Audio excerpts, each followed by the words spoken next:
आज ये समय का कैसा दौर आया है कि इसमें हम बात तो करते हैं कि एकता बहुत आवश्यक है, एकता रहनी चाहिए, एकता में बहुत ताकत होती है।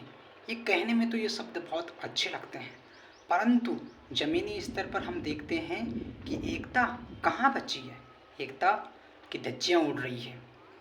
एक छोटे से परिवार में 6 माता-पिता, 2 बच्चे, 3 बच्चे और दादा-दादी, मात्र सभी परिवार के सदस्य सगे-सगे रहते हैं। उनमें आपस में एकता भंग होती नज़र आ रही है। बड़े बुजुर्गों का सम्मान नहीं, छोटे बच्चों को प्रेम और स्नेह नहीं, स्त्रियों का सम्मान नहीं। छोटे-छोटे परिवारों में ये फूट देखने को आज के समय में मिल रही है। माता-पिता आपस में अच्छे से नहीं रह पाते हैं। कई बार बच्चे अपने पिता का सम्मान नहीं करते हैं। ये समय का परिवर्तन है। तो आज के समय में हर व्यक्ति को ये समझने की आवश्यकता है कि जो आपसी मतभेद उत्पन्न हो रहे हैं परिवार के अंदर, वो ना हों, क्योंकि अगर यदि ऐसा हुआ तो समय बहुत ख़राब आ जाएगा। कोई किसी को समझेगा नहीं, सब अपना-अपना करेंगे। आज का ये समय ऐसा आ गया है, हर व्यक्ति को पैसे की पड़ी है, किसी को किसी चीज़ की समस्या है, कोई व्यक्ति किसी चीज़ से जूझ रहा है, जिसके कारण से मानसिक तनाव बढ़ता है, स्वास्थ्य खराब होता है, जिसके कारण से आपसी मतभेद बिगड़ते हैं। हर व्यक्ति को यही लगता है कि वो सही है, किसी और को समझने की क्षमता उसके अंदर अब बची नहीं है। ये मैं सत्य कह रहा हूँ। हर व्यक्ति को सिर्फ यही लगता है कि वही सही है, बाकी सब लोग गलत हैं। लेकिन एक्चुअल में आवश्यकता है तो दूसरों की फीलिंग्स को समझने की, उसको देखना कि सामने वाला अगर यदि कुछ नहीं भी कर रहा है तो उसके पीछे कुछ न कुछ कारण होगा, क्योंकि कोई भी व्यक्ति नहीं चाहेगा कि एकता भंग हो, कोई नहीं चाहेगा कि लोग उसको गलत कहे, नहीं चाहेगा कि परिवार टूटे। हर व्यक्ति अपने जीवन में सब अच्छी ही चीज़ें चाहता है, लेकिन फिर भी जो आपसी मतभेद उत्पन्न होते हैं उनका कारण केवल छोटी-छोटी चीज़ें हैं। मात्र इतनी सी बात, अगर यदि व्यक्ति अपने आप में संतुष्ट होने लग जाए और यदि छोटी-छोटी चीज़ों से खुशियाँ लेने लग जाए तो एकता यथावत रह सकती है।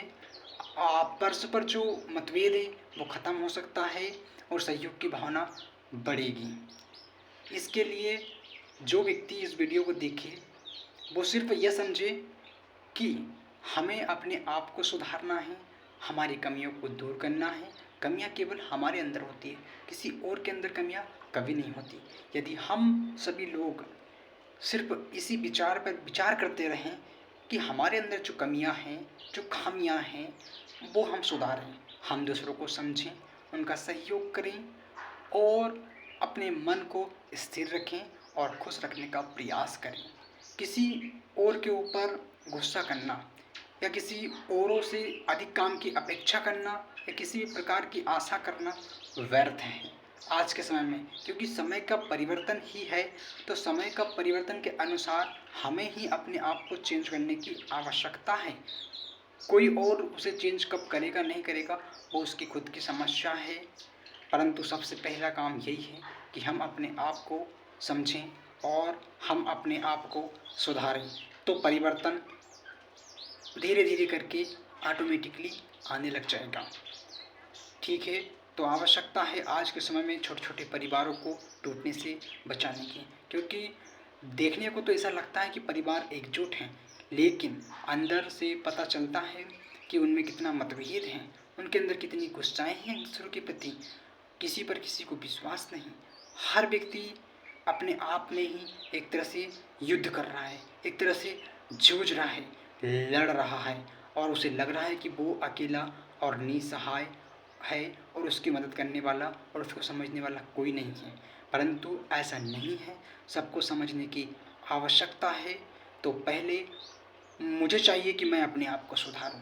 मैं ये वीडियो जो बनाता हूँ केवल अपने लिए ही बनाता हूँ कि मुझे ये बातें अच्छी अच्छी बातें याद रहें, क्योंकि मैंने भी किसी पुस्तकों से पढ़ी है, कई टीचरों ने बताया है, बड़े बुजुर्गों ने बताया है कि ऐसी बातें अच्छी हैं, इनका अनुसरण करना चाहिए हमें। तो मैं केवल अपने आप को बेटर बनाने के लिए और अपने आप को सुधारने के लिए, उन यादों को याद करने के लिए ही वीडियो शूट करता हूँ।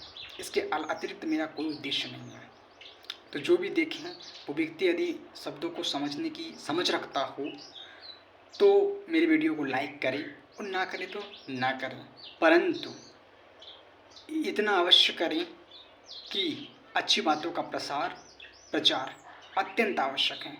जब तक ये जो चीज़ें हमारे परिवेश में होगी उसका प्रभाव अवश्य होगा। यदि अच्छी बातें होगी तो अच्छा प्रभाव पड़ेगा, गलत बातों का प्रचार प्रसार होगा तो गलत बातें पड़ेगी। इसलिए हमें हमारे वातावरण को शुद्ध करने का प्रयास करना है। एकमात्र उद्देश्य मेरा यही है। बहुत बहुत धन्यवाद।